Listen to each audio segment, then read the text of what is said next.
Hello everyone and welcome to another one of these Baldur's Gate drafts. This time we don't have a very good rare. This is basically unplayable. You don't really want to pay 5 mana for your ramp. Even if you have picked some very expensive card during the draft, it's not really worth it. So, not playable. Sigil of Miracle, how do you say it? I'm not really sure if the black-green milling theme, how it works in practice, but I guess this is a decent payoff. Getting a 1 extra counter each turn is quite good. So that could be an interesting path to take, but it is maybe not something I want to first pick here. The two best cards in the pack might just be the Prowler and the Vampire Spawn. I think I like the 2-drop slightly more. It's a fairly weak pack, no removal, at least any. Well, this is a fine card, but I don't know. I think I'll just take the Prowler. I could take the Merkel thing and see if I can make the, work the theme work with black-green, but it's pretty much. I guess you can play it in some other color combinations, but if you want to fully support the theme of milling stuff and getting some sort of payoffs from that, you usually should be black-green, and I don't want to lock myself to black-green right away. So I just took I think the pretty versatile card. Any black deck you might have, you're happy to have this Prowler in it. Here the best cards are the Dragon's Fire and also the Skanos. Pretty good. A 5 mana 4/4 by itself isn't great, but it does give a massive pump to some other attacker, and of course you can then specialize this into something pretty sweet. Maybe I just take the Dragon's Fire. Although this double team card seems pretty decent. It's pretty boring to take the Dragon's Fire, but then again black-red is very good in this format as well, just like it was in the Forgotten Realms set. And it's really not a bad start to start with these two cards. Pretty high quality commons, definitely better than the average commons, both of these. Alright, so there's not really, the grey slad. This is one of the payoffs. If you get to have a 3 mana 4/1 Menace and Death, that's without wasting 2 mana to mill for, because that's a quite a tempo loss. You're happy. But if I first pick the black uncommon, maybe I would take it here. Now I have to. I think I like this Liara quite a bit. I'm not locked into black or red, but I could be red-white and try this thing. Getting even one double team. It's just an extra card for a 2 mana 2/2. I'm gonna try it. I think this pack is also fairly weak. This is not that weak because Ambergris is quite good. Sometimes it just acts as a 3 mana 3/2 hasty creature that trades with their 2 or 3 drop. But when you get to draw extra cards with it, it's just fantastic. So the floor of this card, at worst, it's still an acceptable limited card, and it can be a lot better than that. Then there's the specialized things, which add their own spice to the equation. Right, I will take it. It's the best card in the pack. Sample and Ghast would be fun, but I might move to this red-white direction. But now with Ambergris and Dragon's Fire, I'm pretty happy taking any red cards I'm getting past later in the draft.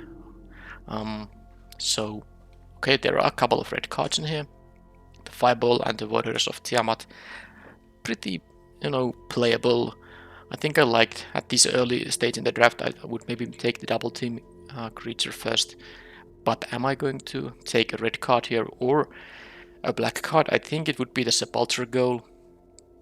But if I want to go the white way, I could take the Steadfast Unicorn. I don't think this removal spell is that great. It's playable, but this is quite interesting for 4 mana and you get the Vigilance too. I don't think the Hawk is good, because 3 mana 1/1, even if it nets you a land, sometimes it's just not good, even though it flies. I would rather take the Pilgrim's Eye. I will take the Steadfast Unicorn, mostly because my previous recorded draft was actually black-red as well. I did play a couple of drafts between that one and this one, but maybe I just, unless I'm really given a black-red deck, maybe I should avoid that color combination if possible. And I actually also want to test this Liara in practice. Although this pack is, well, not that great for anything. Oh, there's a Juba. Sorry, I take that back. This is absolutely fantastic, and I will take this. Such a nice one. Minimus Containment is pretty risky removal. I don't want to run that card at all. The Mist Dragon is a really good 5-drop, so I'll take that. And if if blue is open, which, you know, it quite often can be, I can easily be like blue-red here, for instance. Here, okay, and I have one of the better blue commons. This is actually not embarrassing, because some of the blue commons in this set just are pretty embarrassing. This is not. So I could take that, or I can still explore the white option here, because I'm getting past a bunch of white. This might just be an anomaly, and there are just not that many good blue cards. So I might take the, I think I would take the Chwinga thing. Yeah, I have a couple of white cards. Okay, I'll take this over the counter spell. I still might move to blue if it's open, but I don't think I'm, even though the counter spell is quite okay as a 2-mana curve filler, or just, as an actual spell later in the game as well. I mean, missing out on that is not such a big deal. Here I think I should take a 2-drop. The Squadron is interesting. Unicorn mostly for green-white, because that has the most life gain enablers there, but I should take the Hobgoblin Captain here. It's totally fine 2-drop here to have. Oh, wow, by the way, there is the Vampire Spawn too. This pack also had it. Wait a minute, did I take a Guild Swan Prowler from this pack? This is the first pick. Yeah, I think I did. So I got all the black cards back here. But at this point I'm just gonna take the Steadfast Paladin, which I do prefer over the trick/removal spell, at least at this stage in the draft. Oh, and I got the Disciples. This is a pretty decent, helps, that itself by tapping a blocker, so you get to attack with a double team. Of course, a 4-mana 2/3 is a bad stat line, but this is a pretty powerful effect. A tap on attack is good, and you get 2 of those with this thing, so I'm happy to have that. And here, Minimus Containment is a late pick, because it's not really a good card. I think I should be white here. Am I gonna try this thing? This is slightly better when you have double team, and of course red and white has double team. I just don't like the containment at all, so I'm not going to take it. I'm not gonna main deck this necessarily. Okay, this is a good one, but I'm more willing to try this maze than play the containment. Okay, there's a Scouting Hawk, which is gonna go to sideboard right away. You could, side it in on the draw, but even in that case, in order to net this card, you have to let your opponent play their 4th land before you can play this. So what are you going to do on your turn 4? Are you going to play this with 3 lands, and then you get to fetch a tapped planes, so you on turn 4 play a 1/1? That's a good way to actually just get behind in the race. Fall behind in the race. Okay, here is just a Mythic Dragon that I would be picking anyway, because I'm completing the set. It's also pretty I mean, sometimes the modes might be a bit awkward, because they are you have to choose the modes, but it's a 5-mana 4/5 flyer, which is just good enough. Other than that, I would like to have the land or the Fire Beetles too. There's a nice black removal of someone, but yeah, of course I'll take this thing, yeah, and I'm with this pick I'm most likely going to be red and white, and especially because first I saw that, hey, there's another Hobgoblin Captain, at least something 2-drops. Then I saw that, hey, there are some other options too, and then I saw this pretty darn good rare. So the ETB, especially if you get to play this early in the game when you have other creatures in your hand, just the perpetual boost here is amazing, and these specialized options aren't that bad either. So, and it's pretty cheap specialize. Pay 2 mana, discard ideally a land, and you get a bigger threat here. Okay, this is really good, so I'm gonna obviously take it, and I should cut this thing. What was that sound? Did you hear it? That was something weird. Anyway, cut the cards I'm not gonna play here. I think all of these are cards I'm willing to main deck happily. Oh, maybe not the maze. I will put the maze here for now. Maybe I will sideboard it in some case. Maybe if the opponent has actual demons and devils. Alright, so what is the pick in here? Nothing too amazing here. I have a couple of 5 drops. I'm not sure if I want to take the 6 drop in this kind of deck. I don't know if this is... Am I aggressive enough to play actually this kind of an effect? I guess with the treasure token I can accelerate out one of these things. So maybe I'll try this because red-white is supposed to be very aggressive. And maybe it doesn't matter that your 3-2 flyer can't block. But it's also a card I might just, not even include in the main deck if I get enough other playables. Alright, so here only 2 options. The best card in the pack is definitely Owlbear. But I'm not gonna move to green here. I have enough good. I have bums from both white and red here already. Good removal. I will play white-red here. So I'm not going to get any life with this color combination, or not enough to make playing, a 3-mana 3-2 worth it. So maybe I'll just take the Windfall or something. I don't really care about anything in that pack. Okay, so there is a Soldiers of the Watch, and there's the Path Rest Humiliation. Again, I won't be picking the Unicorn here. The Soldiers of the Watch. I mean, they with the Unicorns, they are gonna be a little bit better, but 2-1 is such a weak stat line. But I guess if this card is playable in some deck, it's in the red-white super aggressive deck. The Humiliation, I might pick one of these later if I get the opportunity to do so, but I think I'll just take the creatures for now. I'm at 12 creatures and one non-creature currently. Okay, Containment, still no.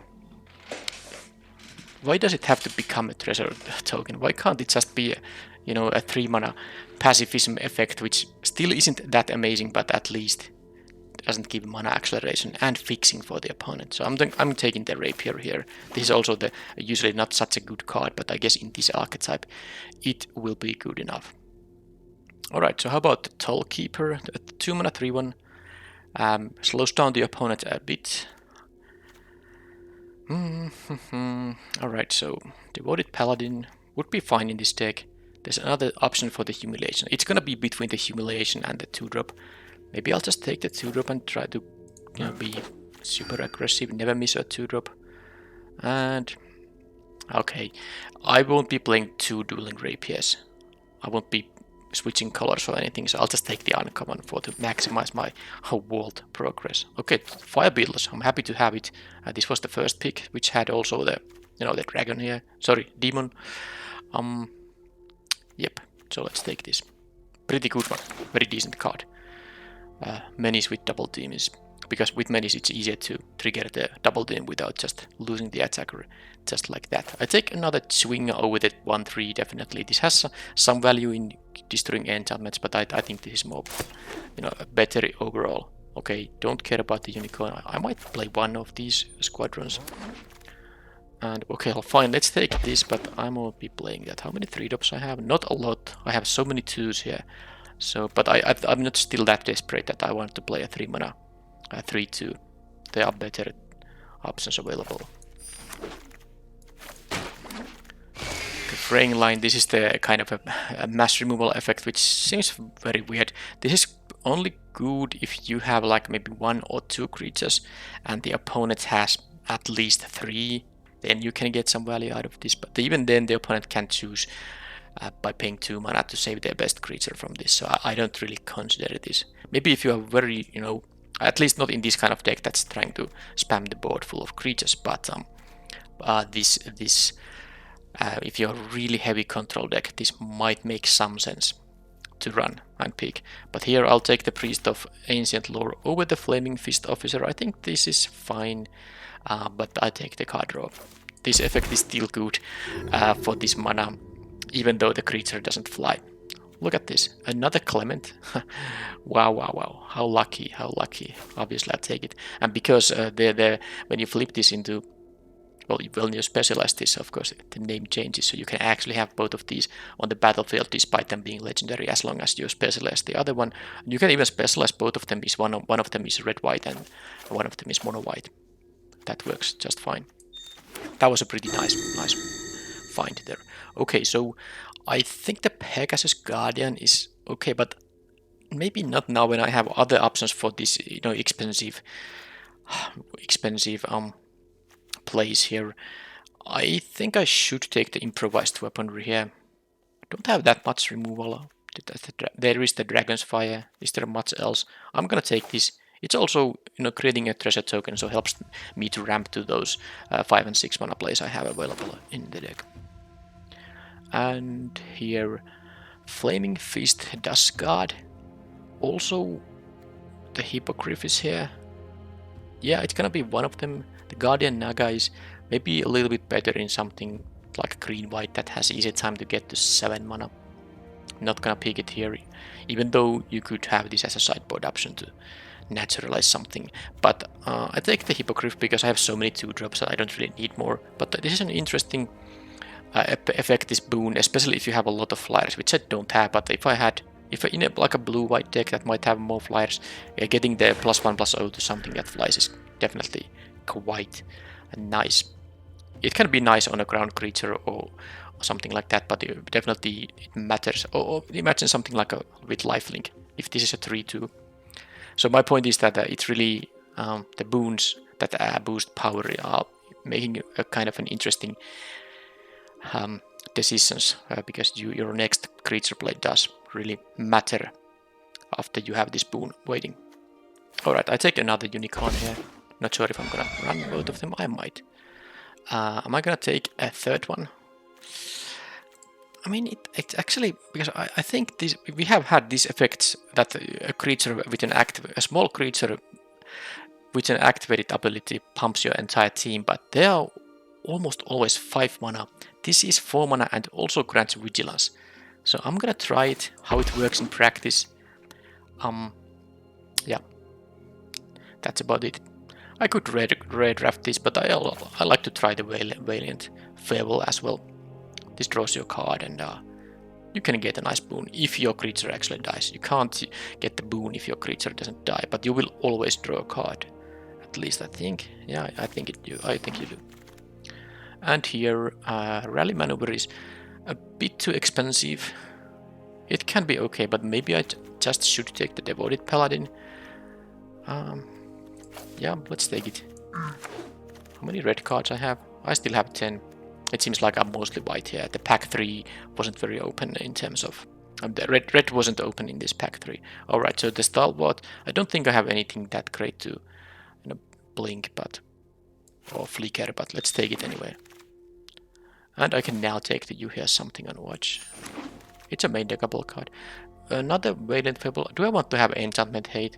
This format doesn't have a lot of enchantments, and I don't really care about the 2 mana 1/3 in this deck, so I take another Farewell here. And then I don't think anything else matters here. Another Maze. And one more card. Is it far away? No, it's not. So I'm gonna get it very soon. Okay. Okay, so 46 cards. I'm gonna cut. Well, I might play 16, but then again, I have all these 5s and 6s, so if I play all of these, I will play 17 lands. I think the Icewind Stalwart is... what are the useful modes for this? I mean, who do I want to blink? Activate as a sorcery and only once. I think it will reset this counter, because that's not like a... this doesn't say that this Liara perpetually loses this activated ability. So I think if I flicker this thing, it will get the activation again. I'm not 100% sure, but I'm somewhat sure that if this is like a fresh new creature on the battlefield, it should be able to activate it once. But other than that, what is there to blink? The double team is a perpetual thing, so conjure a duplicate into your hand, then both of them perpetually lose double team. So blinking this after it has lost double team doesn't make it enter the battlefield with the double team ability active again. It perpetually loses it. So flickering or blinking, whichever you prefer, doesn't work here. Well, this has like a slight ETB effect, but it's not really that great. So the Priest of Ancient Lore is of course very fantastic to blink, but yeah, it's not really worth running a 4 mana 3/3, which is a bad stat line. I don't have enough synergy for this, so it's an easy cut. I think I also should cut some of the early drops. I'm gonna also cut the dueling rapier here because I do prefer these. Where is it? Valiant Farewells slightly more to get the perpetual bonus to something else. And this deck is going to face situations where I have a 2-power creature that has to, attack. And +2/+0 into bigger creatures, and they will block. And +2/+0 doesn't help the creature survive. So I'd rather use the Valiant Farewell to, net a card and get this boon, than leave this dueling rapier on the battlefield unequipped after the creature has died, and then I have to waste, well, not waste, but use 4 mana to give some other creature the +2/+0 boost. So I do think the Farewell is so it's better for this deck. I'm not gonna play all of these Steadfast Unicorns because I kind of feel like I do. I want to try it. How good is this activated ability? Is it often gonna be that I just don't have a very good window to use it? I want to test it, and I will run at least 2 of these, maybe all 3, but let's see if I find some easy cuts. I think that you hear something on watch with all these, I have 3 of these unicorns and 1 devoted paladin. I might not need the need the +1/+1 ability, so let's cut it now. And then I like the lifelinker, the double team. Guess it's fine.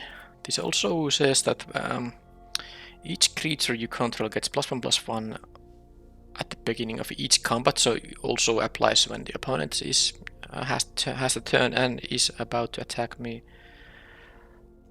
So yeah, this just works well with double team creatures in general. So of course this has the one-shot activated ability to give someone a double team, but if you have just random double team creatures to go along with it, it's gonna be beneficial to some extent. So I think I'm gonna play the Soldiers of Watch, but maybe the Tollkeeper is unnecessary. I have so many 2-drops here. Or am I gonna play both of these Chwingas, because there's not gonna always be a case when you need to save something from removal, and I have not that many good ETB effects in the deck. Of course, ETBing again with something like a Clement is quite okay, but maybe I can only run 1 of these Chwingas in the main deck. Maybe if an opponent has a lot of removal, I might sideboard into both of them, but I feel like that's sometimes it is going to be just a 2-mana 2/2 with a flash, which is not that great. And then there's the Young Red Dragon, but I might want to have this flyer here in matchups where opponent gets to, just have such ground creatures that my attacks aren't gonna be that great. So I maybe want to have this. Also, the treasure token can matter when I'm missing a land drop and I want to play these 5 or 6 drops. So maybe I'll play this, and then I will sideboard this out if opponent is having also an aggressive deck, and I actually might be interested in blocking with my 4 drops. So yeah, that's still 2 more cards. Maybe 1 of the unicorns. I'm actually thinking about this Tollkeeper, so let's count the 2 drops for now. 1, 2, 3, 4, 5, 6, 7, 8. Because this is sometimes going to be just 2-mana 3/1, which is not so great, and whatever card this affects is not a big deal if it enters tapped. So I think I'll just cut that one, and then I have the options to play with this. I'm gonna play two of these Valiant Fables. I don't think I have used this that much in this format yet, so I wanna see how good they are in practice. It has the magic words draw a card, which automatically makes this card worth considering. Of course, you can still get 2 for 1 with a opposing interaction spell. In response to this, they do something to my creature, but hopefully I can catch them tapped out often enough with this card, so there's no risk for that. And I'm gonna play all the 3s. Is the Warriors of Tiamat necessary here? I think the haste is such a nice ability here and I'm aggressive deck. I'm gonna play it, and I'm gonna play the Young Red Dragon because I think the next cut should be the young red dragon or maybe one of the unicorns. Maybe I'll play just with 2 of these. I mean, it's still a 1 mana 1/2 until you get to a point in the game where the activation of this ability is going to be relevant. The good thing is that it's activated only during your turn, but it's not as a sorcery, so you can attack with 4 mana up, and then depending on how the opponent blocks, you can decide whether you're gonna use this activated ability or not. Now that said, that you lose on the vigilance in that case, but sometimes you might not care about it. So you can, if you really want to do something else with your mana, you have the threat of activation here, which means the opponent won't be blocking, and then you can both get your attack through and you still play something else, add to the board, rather than just pump your team. Alright, so this would be the deck. How many red cards? 9 and 15 white, so I'm gonna have here pretty easily 9 mountains and 8 plains here. Okay, now that was a lot of playables here. I got some interesting cards like the Toll Keeper, but I think out of these options it's the first one to go. So and I could see maybe cutting some of the high end here, but I also want to have some a bit more impressive plays later in the game. Even though double spelling on turn 4, getting 2 drops can be quite nice. Sometimes you just want to have one big creature that the opponent will have a little bit difficulties to deal with. Alright, so let's use the proper lands for this set for now at least. I don't recall using this 9, and then I think I have played a bunch of red decks, so I have used all of these already, so let's take that. And this is the deck. And it's a main deck, yeah, this is a best of 3 event, so I will be able to sideboard into various things. I think something like the You Hear Something on Watch can be sideboarded in easily against the other aggressive archetypes at least.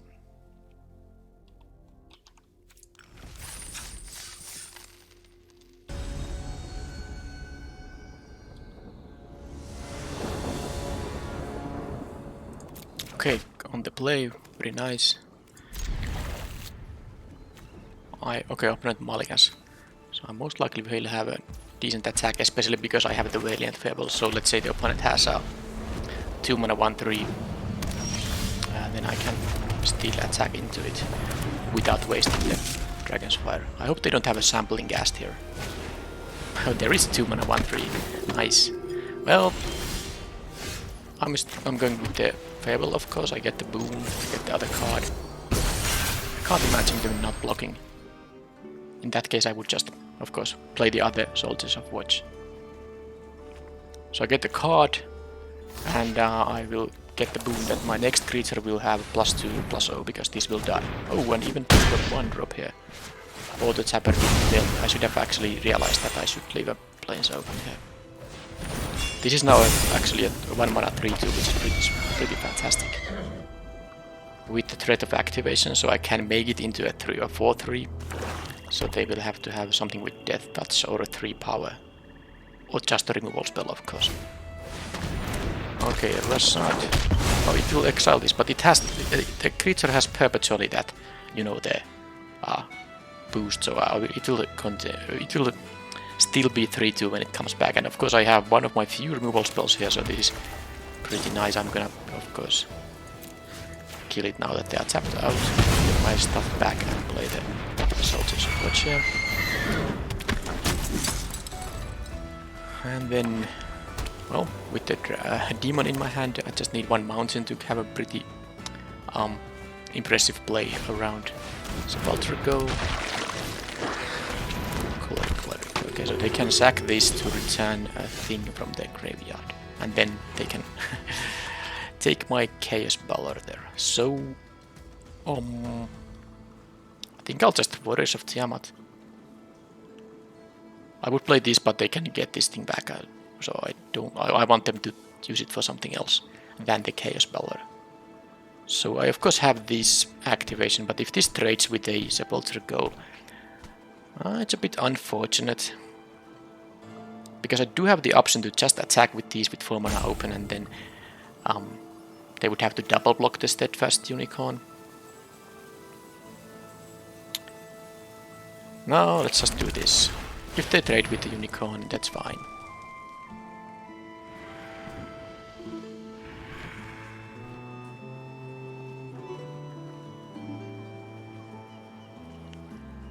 Ideally they will block with the bone color cleric here, but let's see.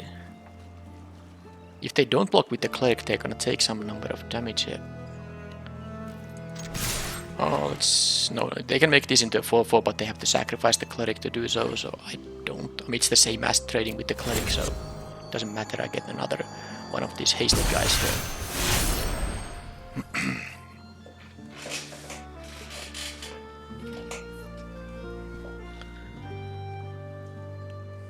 This is also a 4 mana activation, so it's not that free reanimate effect. They might not want to have, they might not have time for that, but they chose that. So they're gonna exile one of these with the Rasad, if they choose to activate. Okay, Pilgrim's Eye will trade with the Soldiers of the Watch.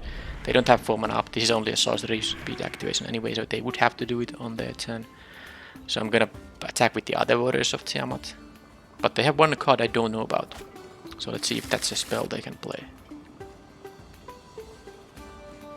They have a priority, so I think they played the land, so they have their final card in their hand is a Baldur Stimulation, which kills that one. Okay. And then I will just... they have a swamp in their hand, so they are...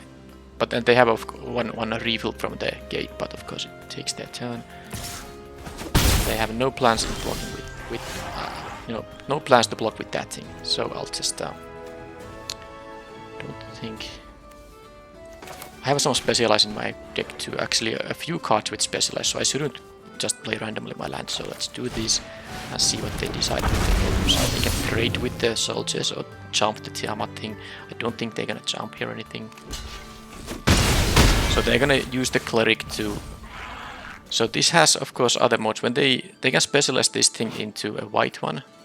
Target creature. Okay, so it becomes a 1/1. I mean, the one they exile with it, and then they can use it. Okay, they can make this die into a 4/1. But in that case, I would get my creature back. So I don't care if they use 4 mana on this thing right now, because then I can play the Chaos Baldur. They have one card in their hand I don't know about.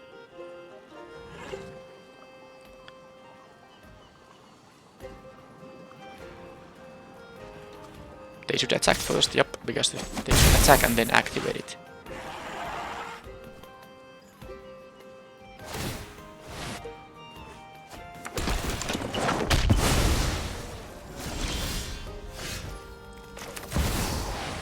So let's see if they have...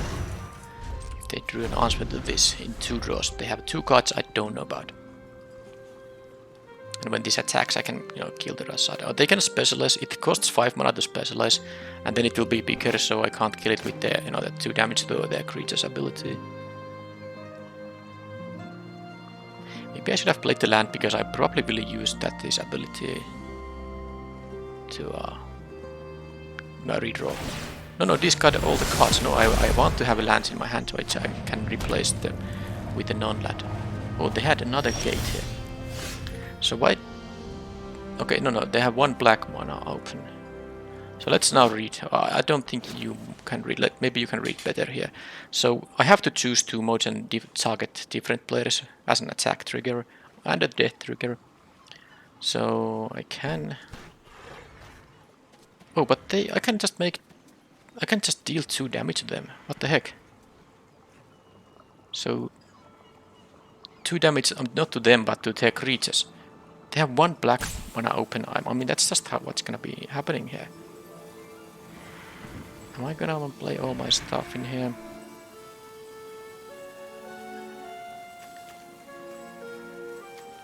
Yep, I'm gonna play this. I think I'm gonna make the Farewell into a different card. Yep, I'm gonna get 2 fresh cards. They will be non-lands. So I'm gonna do it like this. So I'm gonna choose. I will discard stuff, get that many non-lands, and 2 damage to each creature they control, and they perpetually get some. Okay. Target the player to discard their hand. Me. Yes, I want to. Okay, and then that thing dies. I would have thought that, but no, the specialist is so expensive. They didn't of course have mana to specialize this thing. No, they did. They just chose to use the gate instead. Yeah, they had 5 mana up, so they could have made this into a larger creature at least, so that it doesn't die to the Chaos Baldur's ability. Sure. What happened? Okay, but I don't care. Yeah, okay, that's how you get to close it. White and black. Did I see something? Well, there's a humiliation.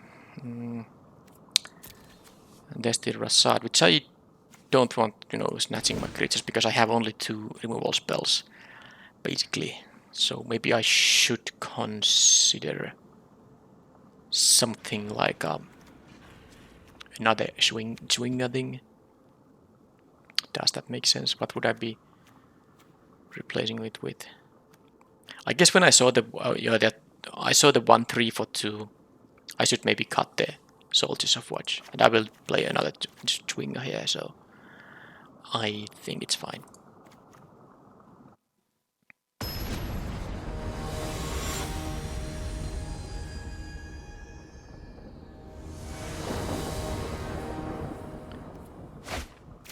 Okay, I have my very nice pump effect. So all of these creatures and whatever I happen to draw before I get to play this will get perpetually +1/+1. So 3/3 menace. The double team doesn't copy. It's just a copy. You conjure a copy. So it's the same as with copy effect. So the perpetual changes to creatures doesn't get copied. So it is because only the original card kind of gets copied when you copy stuff in Magic. The perpetual change is just even though it persists through zone changes. So when this becomes a 3/3, the double team copy won't be a 3/3, it will be a 2/2. Now they will choose which of these things will enter tapped. And I'm just gonna play the Clement here, I think. Doesn't really matter which they're gonna choose to enter tapped. Oh, that's fine. So I didn't draw new creatures, but I still get the perpetual boost for 3 of my creatures in here. So this will be a 4/3 flyer, for instance. And I have a nice curve in here, so I can simply go into Fire Beetles into a 4/3. I don't need the treasure here. So I can make this into a mono white lifelinker. Yeah, and double striker.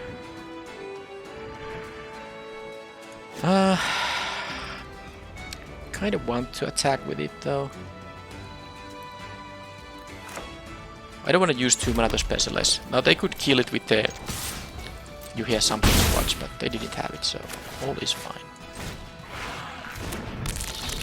If I get to attack with this, I get another copy. They didn't have anything on turn 3, so I'm ahead on the board now because of that, even though they were on the play. Stalwart. Okay, they get another effect here. Doesn't matter, it doesn't make any sense to use this ability on the dragon because it can't block anyway. It doesn't matter if it enters tapped, it doesn't have haste. So the Devoted Paladin is the reasonable choice there. So now I will simply not use the specialize yet. It will become a double striker though if I want to.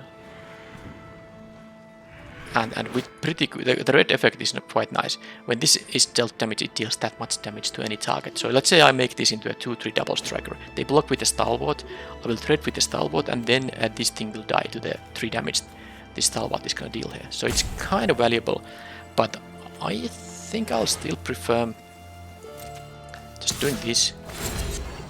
The double block, then I trade with the Stalwart, no big deal. And then I can play my 4/3 dragon here. Not the Curse token. Next turn I have options. I have excess land I can discard for the specialize.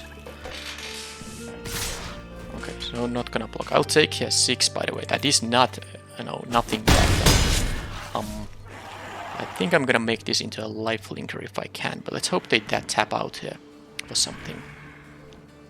Of course, if they tap out into something that can block a 3/3 life linker, that doesn't help too much. It also gives me a boon with giving the next creature of life link, but yep, I need to start blocking these things, but I can block with this 2/2 easily the 3/1 here. Okay, so now I could.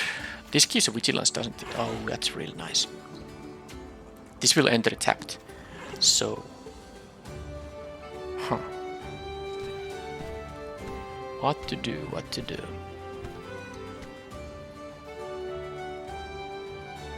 I don't want to specialize when they have mana up, that just doesn't make any sense. But then again, if I play the Fire Beetles, it's not much. I don't want to play the Tiamat and then, you know, get blown out by them having like a +2. Alright, I'm gonna be a bit safe here. Do this, at least these other Fire Beetles will... I don't think they can kill both of these. I mean, this gaining vigilance doesn't really matter too much because obviously it can't block. But if I attack with... Now, the only way I'm losing right away is if they can deal with both of my blockers and they have still +2 damage somehow. I'm going to just hope they don't have all that. Guiding bolts. So they had 1.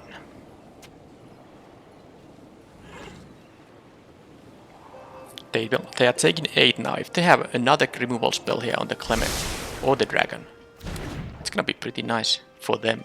You hear something on watch? Oh, they have priority here. Grim Wanderer. But I'm not dying unless... or if they remove this or... That's... So I have to actually jump block here now, because I'm taking 8 otherwise. That's very sad. But can I have +2 here. I have the hasty guy too, so they can block the 5/5. Oh, but that's not gonna be enough. I mean, I'm dying to the counter attack, so I can give +2 to this thing, but yeah, okay. This, unless they have a 2 mana interaction spell, yeah, I'm going to win now.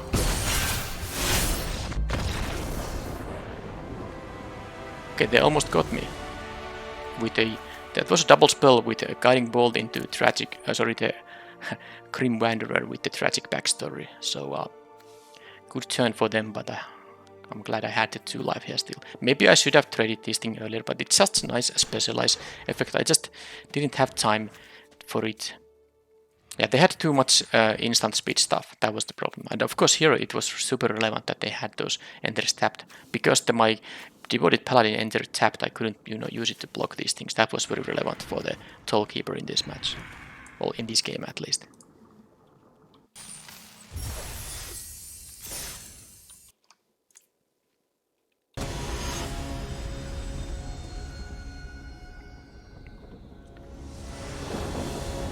Okay, this time I will be on the draw.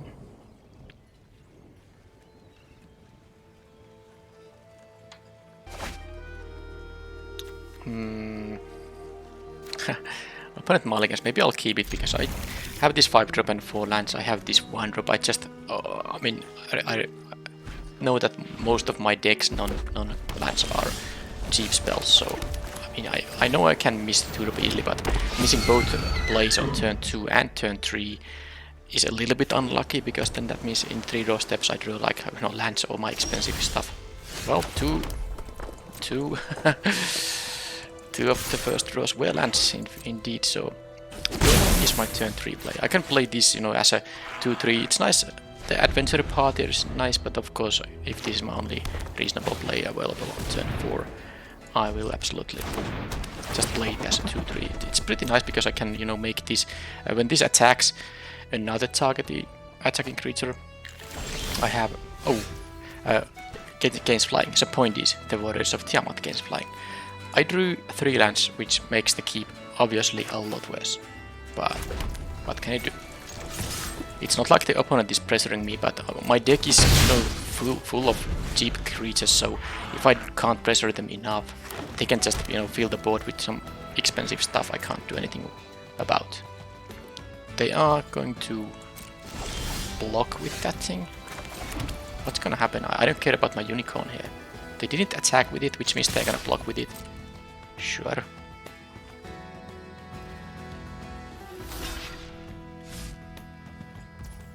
They didn't block. Okay. So let's try this. It would be nice to have the indestructible trick available, but what I have as an alternative option, play a steadfast unicorn. No way. They might have a counter spell, but then that means maybe my Tiamat will resolve on the next turn. Well, not Tiamat, the dragon, but the warriors of Tiamat. And do they have a dragon's fire on them? Yeah, they do. It's fine. 1 for 1 here. And yeah, I have enough specialist creatures here that. Well, that's a nice one. That I should. I mean, the lands I have are not that bad because I can eventually discard them to specialized stuff. But yep, let's see if they are gonna block with the Ober or start racing here. They drew a card, I drew another 4/2 haster, so pretty, you know, kind of an even thing. Next turn I can play a unicorn and the warriors of Tiamat. Oh, they have multiple. Man, that's nasty. That is nasty. Okay, guess I'm gonna play a 6th land so I can play another unicorn. Plus, at the 8th lands, I can actually use this twice.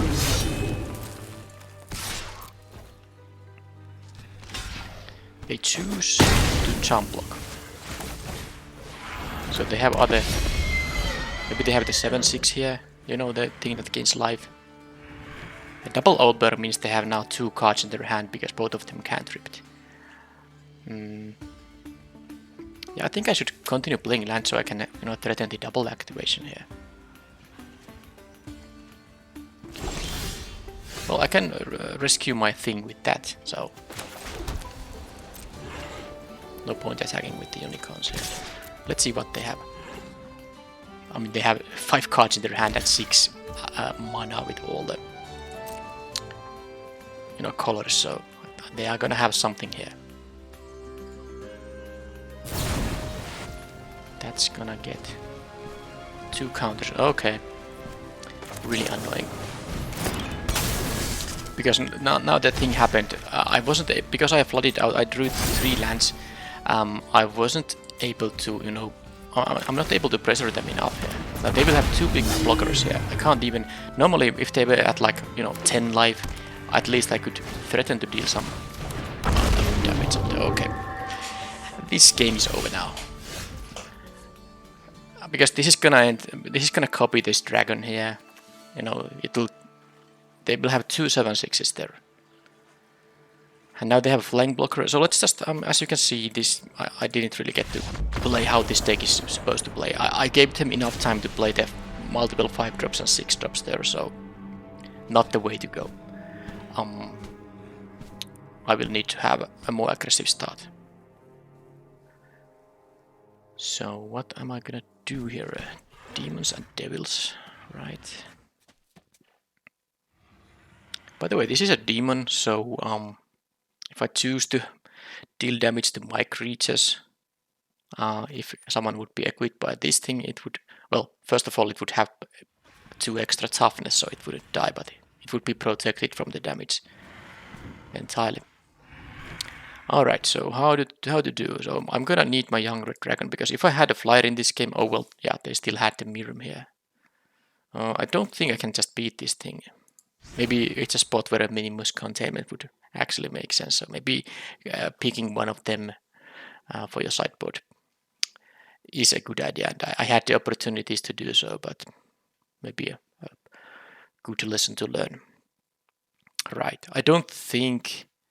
I mean, my things are, they are what they are. I just need to have a fast start and maybe with the help of some of these flyers and them not drawing that flying big 6/6 dragon. That's the way to go here, because I don't really see. I mean, I flood the board with 2 drops and then have these steadfast unicorns to maybe pump them. Just, I mean, if they have 1 big blocker and I have 5 guys, they're gonna take a lot of damage even if they eat one of my creatures for free. So that's the game plan here.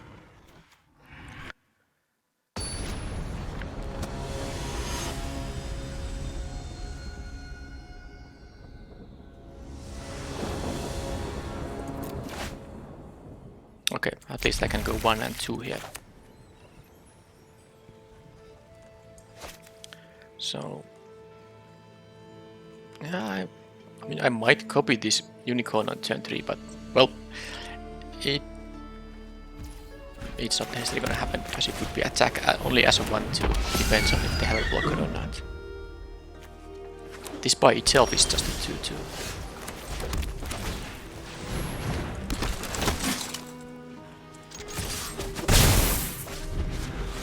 Yeah, this ability will trigger every turn.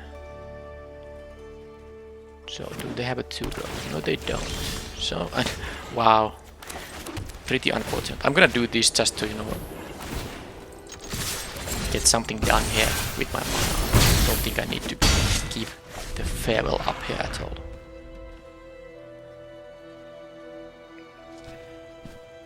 But at least I'm dealing some damage, and they missed their 3rd land drop apparently because they just conceded. Even though I didn't really pressure them with too much damage. And my hand was rather miserable. At least I was able to push through maybe 1 blocker with the +2 effect here.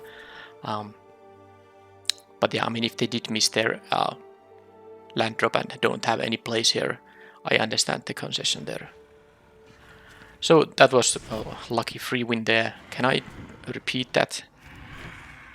Now this has the, you know, if it has the same name as blah blah blah, this seems a pretty clumsy. The equip cost is 1, so the fact just is that when an equipment only adds toughness and not power, I mean this can add power, but you have to jump through a couple of what's the hoops to achieve that. So don't really think. Maybe in some matchup where the added toughness matters a lot, but if the opponent is having like old bears and 7/6s, my creatures having +2 toughness, it doesn't really matter too much.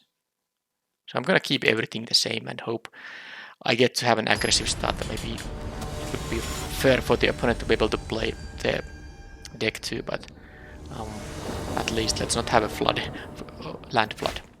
Oh, and then I have this hand. Jeez. Okay, I mean I have 1-drops. At least I have a 4-drop now. So as long as they don't have something that blocks a flyer, I like how this goes. Okay. No. I should have played a Blaze there, by the way, just in case they try to kill one of these. I could have saved it. That was an autopilot mode. I didn't need the red mana for anything. Okay, bye-bye. Oh, come on. Why do I draw these lands? Now, I know I did keep a 5-lander, but still, I drew only 1 spell in 3 draw steps. Sure. So if they're gonna get the play... Well, of course they're gonna get the island, but if they have the 6-mana dragon there, I think I can just concede, because there's no way I can beat it, because my removal doesn't work against that.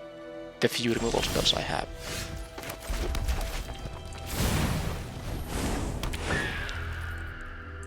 Or if they just randomly, you know, kill the Hippogriff, that's another way of me not... Okay, Ober is fine because I need to get through in the air here. Oh, this is also quite good, but I can make it into a Lifelinker or Double Striker. Yeah, I'm gonna go with the Paladin because then I can start attacking with the Hippogriff, and which makes the Paladin larger. Now, if I play this, the Paladin gets, you know, a pump, but I have a pump effects in here, so let's just do it like this. And why did I play the Plains? Because I shouldn't have done that. The reason being that I mean, if I want to actually specialize this thing as a white creature, mono white creature, I want to discard a Plains. So I should have played the Mountain. I think I want to have the red version because of the, you know, when it gets dealt damage, it deals that much damage to any target, including the opposing player. So I want to be a 2/3 double striker anyway, but still having the option available would have been nice. Now this is a moment of truth. Do they have a 6-mana 6/6 flying? They don't, but they have that, which is equally annoying. I mean, the Paladin is gonna trade. And they have, yeah, this is, the fact they got to deal with my flyer is super nice.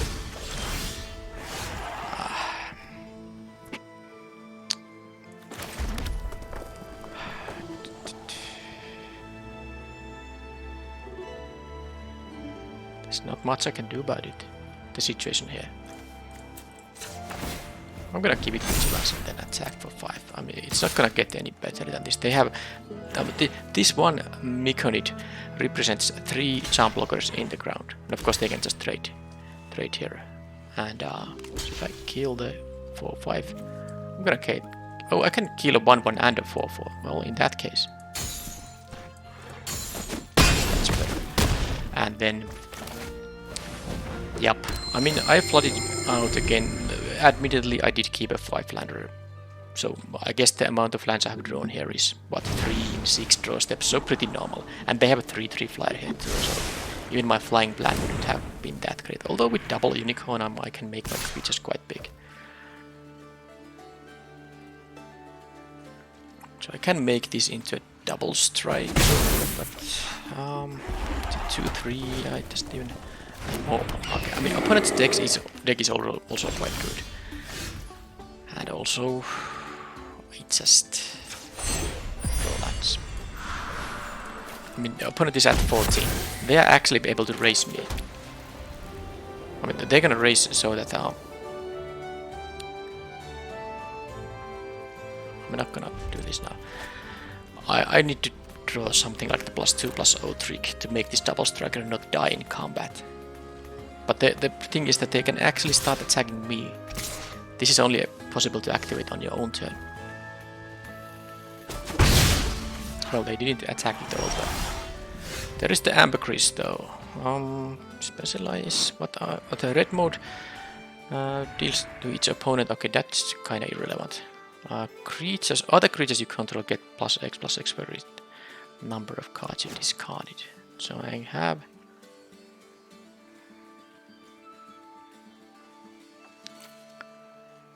Don't wanna make it die. Also want to have access to 8 lands. So this is gonna be a 4/5 double strike. It's only dealing 8 damage, so they can't double block, which is very sad. Without, I mean, if I could kill both of their creatures, no, it's not gonna work. I'm gonna do it like this and this, and sadly, I don't think I'm going to attack. I mean, I could attack this with this thing, and it would, you know, draw me 2 cards. But it's just, I mean, even if I make it into a 4/5, the Lurking Roper is just gonna kill it. And not to mention, they have 4 cards in their hand with 7, 8 mana available. And they didn't play the dragon, so they have something else. So. The white one says it's gonna boost my team, right?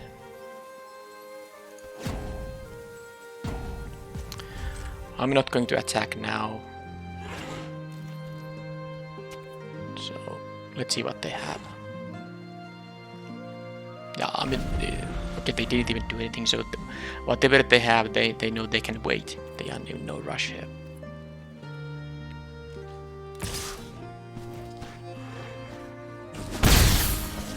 Is this gonna pump each of my creatures if it's a white one? Other creatures, nope. So what I can do now here is not care about the Hobgoblin Captain. Pump twice, attack with the 5/4, draw 2 cards, because I need to draw, you know, something that makes something happen. So I'm gonna do it like this. Maybe am I supposed to attack with the Clement too? I mean, if this gets dealt damage, yeah, actually I forgot that part. I'm gonna do it like this now and see. I mean, they are probably having the give 2 +1/+1 counters and get hexproof and stuff like that. You know, the Wigwam dragon actually. So let's see if maybe opponent makes a mistake of some kind. But they're gonna make one of their... Okay, there's the Valiant Fable, which I was waiting for, but I think Clement is not gonna survive this combat, so...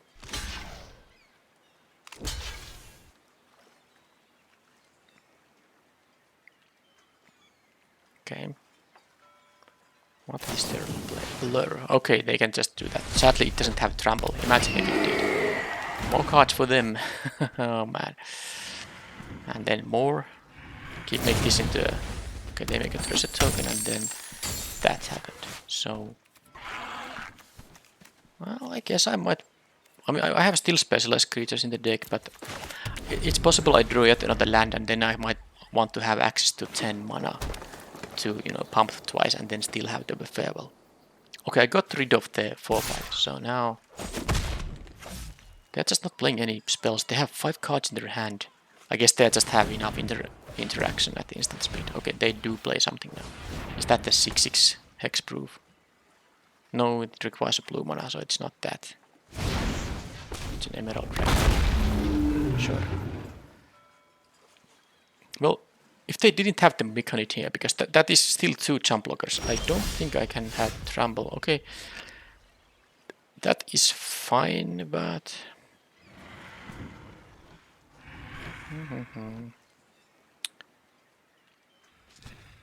Well, I need to pump twice to make this attack into anything that makes sense, so... Yeah, the darn jump blocker there, because... This is such a... This is so sad, actually. I'm representing 8 damage here, which they can just block with this thing, and they still have a 1/1 to block with. Yep. I needed them to not kill the hippogriff there, I guess. But they have more flyers in here. I think I'm impressed, well, not necessarily impressed by the unicorns, but even the 1 pump and vigilance is, you know, somewhat relevant, so... Yeah, they shouldn't attack with the old bear, because I can block with the Clement, you know, it trades with the old bear and then I get to deal 4 damage to something. Okay, so... I have a choice to play the fire beetles, because our opponent is having, what, 8 power in the air. I'm dead very soon. So I need to do something, but then at the same time... And they didn't play these, so they have, you know... They would have played this if they didn't have anything on my turn, so... I think it's pretty safe to say that... I don't have a chance here. Just trying to figure out how to do this. If they were at any low life total, I could make some kind of an all-out attack here. But... I'm at least gonna keep vigilance here. And I guess I don't... I mean, why did I activate this twice? I only need to give the vigilance once, then I can use it again in combat, so yeah, whatever. Let's do it like this and see what happens.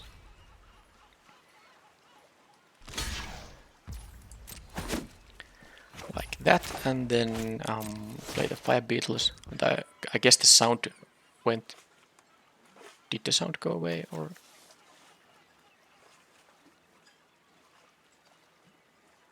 Did they have the counter spell? I have to pay 2 and then this gets -2, -0 if I do that. I mean, it will get it anyway, but... Dream Fracture, alright. So, I guess that happens. Both of us draw a card here. That would have been good earlier, but now I'm just facing probably lethal damage here. So, I mean, they need to have some... Alright, that's enough. That's gonna tap some of my creatures. It doesn't even untap, so... I don't think this matchup went as it should have, because... Yeah, I could have mulliganed the 5-lander, but it was a 5-lander that had 2 steadfast unicorns, and I know that majority of my deck is 2 and 3 drops, so if I just draw a non-land, it's most likely going to be an early spell. So I needed to get a bit lucky there, I didn't, and then the opponent, you know, was able to play all this. Of course, this is like a 5-drop, 6-drop, 5-drop, can't block, so 5-drop. Well, the big 3-drop is great, but I mean, against my deck, they have a 4/5 blocker, exactly what they need against me. But I mean, I gave the opponent time to find all this while they were at, what, 14 here, so I couldn't really seriously threaten them at all in this match.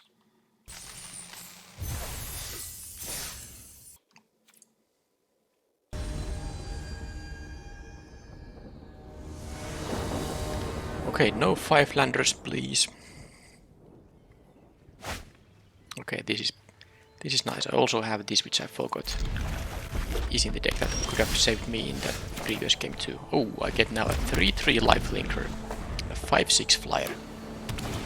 Maybe I draw another creature too. And I did. Oh, that's really nice. So I'm gonna do this, and even if this gets removed, I already have 3 +1/+1 effects applied to my creature.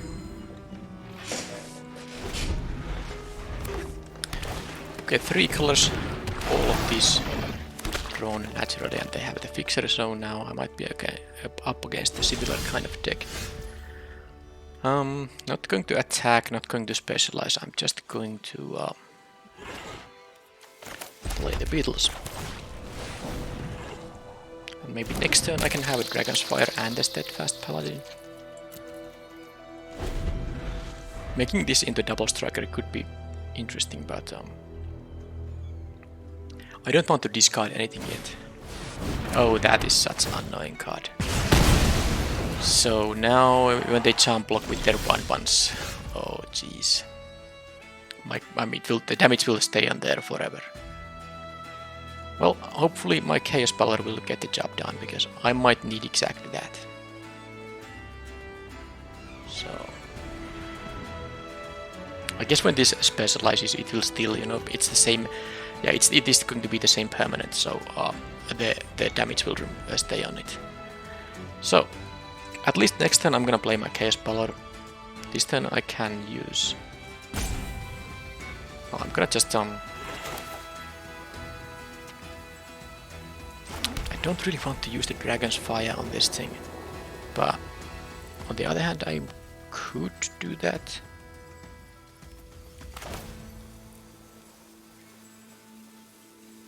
Okay, fine. Don't like it, but I wanna use my mana efficiently. I know I'm gonna play the 5/6 on the next turn anyway. They have 2 red mana. I wanna use it somehow. No Dragon's Fire. So they could have blocked there, make this into basically a 2/1, but I guess they realized it doesn't really matter if this is a 2/1 or not. As long as they can't answer this thing. So this dies into a dragon. Can't say I'm a fan of that.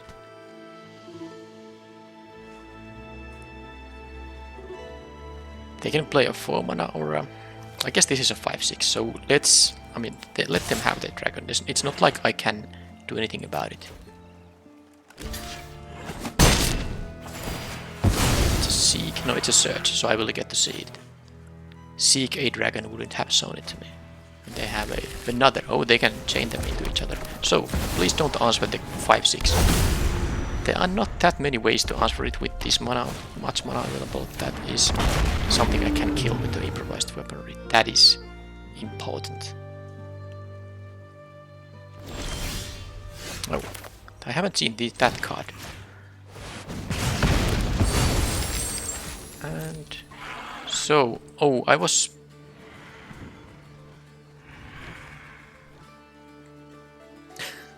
I was so excited about being able to kill their 5-drop with my 3 mana 2 damage dealing spell, but I could have just, this is not like just deal 2 to anything they have. I just wasted this thing, but it's still very good for me. So I mean, I could have done it a lot better. Oh man. So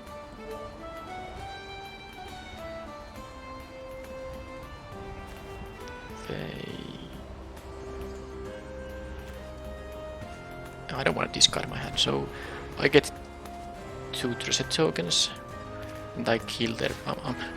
Okay, so let's not. I made a mistake, but let's not. I mean, I'm still in a very good shape. I realize I shouldn't have wasted the weaponry here. I did, but so be it.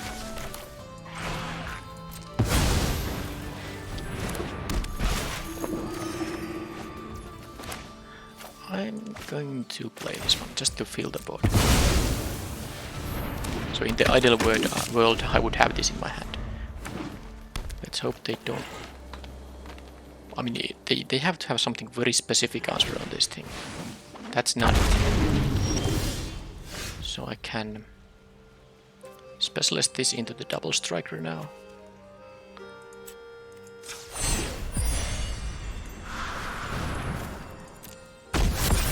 And then I will do this, and now I will deal 2 damage to the deck. This will become a 6/1, but it doesn't matter. And then, well, they conceded. I deal 2 to these. This becomes a 6-1. This dies. They will take 5 in the air, go to 6.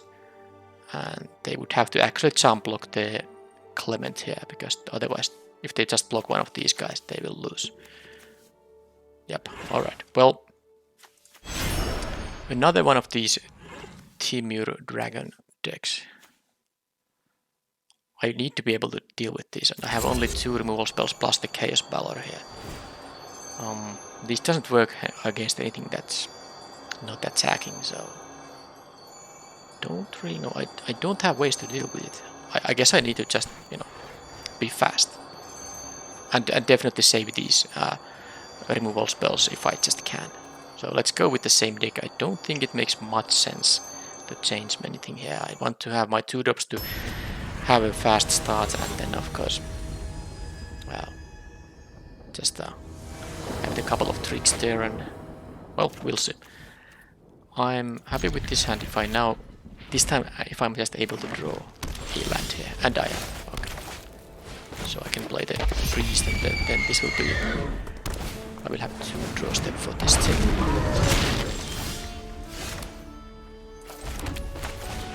They had a 2-drop, so I can't attack with my 1/2. So of course that is the you know, the drawback of 1 mana 1/2s. If your opponent has like anything, you can't attack with them. So this will become relevant only after well,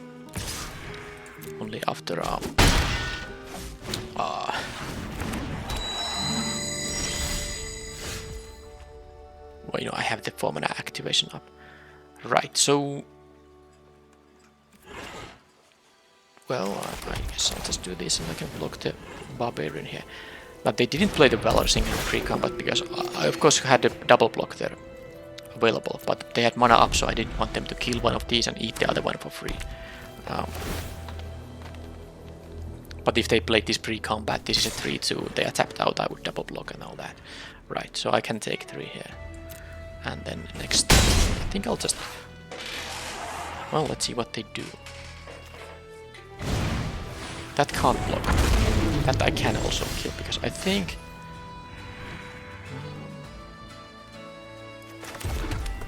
let's see, because it's gonna deal 4 to me in the air every turn, and I won't be able to raise them because they have, you know, they had also a good curve here. So playing the Disciples would be pretty good, but then again, playing the Improvised Weaponry is a little bit mana inefficient. I could have the Farewell up because, you know, this thing is a treasure token, but I guess I can do it once. Okay, I'm going to also attack with the, I'm not going to, so let me see, if I attack with everything, they are not gonna block because of the threat of activation.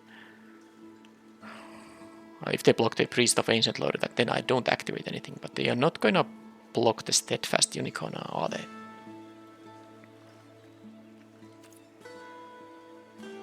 Well, I guess I'll see very soon.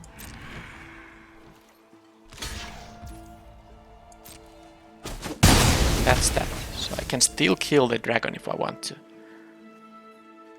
Because now when I play the Disciples, they're gonna just pump the Singer and they can attack for 6 now. I go to 10. Then again, if I kill this, they attack for 3 and I have no board, so I'm gonna take 6 here. I'm the aggressive deck anyway. So I can take here 6 damage. They don't have anything. Oh, I will take more than that.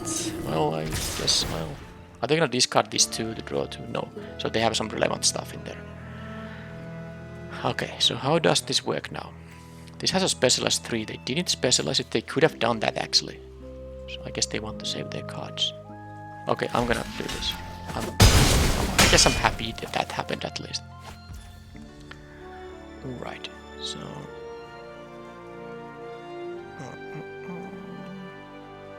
the Valor Singer are doing some annoying work here, actually. Well, let's try this if it works. I do this, and then I have to decide if I just attack. Oh, they actually are naturally 2 same creatures, so I was able to attack for 4, and I'm gonna take 3 here. No more hasters. That's not a haster, okay. Take 3 here. No blocks. And now I can actually, this is 3 mana, so what I can do here is I'm absolutely gonna give vigilance to all of my guys. I wanna. If I activate this double team, I guess I can. I'm gonna do this no matter what. This is gonna happen right now, so that I can attack and block. Then this is gonna become 3/4. I'm gonna leave the Valiant Fable up, I think.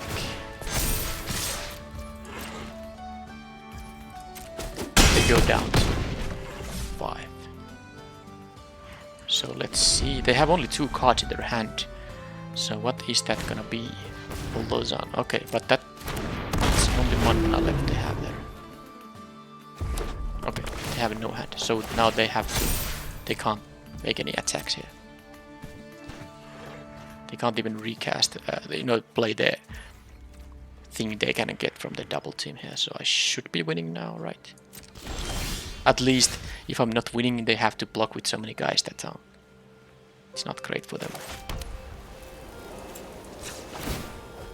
I can just activate this again. But I have now. Okay, if they. So now this farewell is going to be +2/+0. So if any, and this will become 3/4 with the, and of course I don't have to activate. Oh man, I always forget that there's no point activating when you already have the vigilance. So they would have to, okay, they would have to block each of these or they lose. So and if they, if they don't block each of these, they actually, I mean they can't. That's not a winning play. They had to do that. So now I'm just gonna do this and. I guess their hope was to draw, attack me in the air for 4, and then I think that's any target that's not a commander. Yeah, so drawing a dragon that, or an adventure spell that has mana value of 3 or more, I would have died. Okay, so now that's how the deck works when you don't flood out and you get to actually curve out. I do like the unicorns that pump in this kind of deck. So these things. The fact it costs 4 mana, 4 is so much lower than 5, which has been the cost for this effect earlier. And the vigilance is also great, as long as I just remember that if I have 8 mana, I don't have to use it twice before attacking, just once to gain the vigilance, and then use it another time if the combat situation requires that. I didn't really get to rescue anything with the Chwinger, but I think it's as one of the choice to play one of these in the main and one in the sideboard, and then sideboard more in if opponent has a lot of interaction, made sense. And yeah, I don't think the Soldiers of Watch is that great, but maybe with the deck that has Steadfast Unicorns and the Valiant Fables to kind of make this able to push through some mediocre creatures at least, so that I can attack, because opponent has like a 2/3, 3/3, 1/3. This can't attack. That's the problem. The Chaos Baldur is. Yeah, I made the one mistake with this. I forgot it deals 2 damage to the opposing creatures, and I used the improvised weaponry for no reason. But still, I don't think there's gonna be often the cases when you really don't want to target your opponent or yourself with any of these options. So even though it's a must, but a mandatory thing to do, I don't think it makes the. I'd rather have this with the mandatory triggered ability than just a vanilla 5 mana 4/5 flyer, which would be great in limited, but definitely the ability makes this card better than not having it. All right, so that was red-white. I think this is. Based on the cards available for these colors, this is the kind of red-white deck in this format, which in most limited decks of limited formats, obviously, red-white is an aggressive archetype. There have been some exceptions, for example, Strixhaven, but here definitely cards like Steadfast Unicorn, the Warriors of Tiamat work better in an aggressive deck. So yeah, that was a 2-1 good result. I even got a mythic rare. Nice for set completion, and I will come back with another Baldur's Gate draft. I will see you then. Thank you for watching, and bye bye.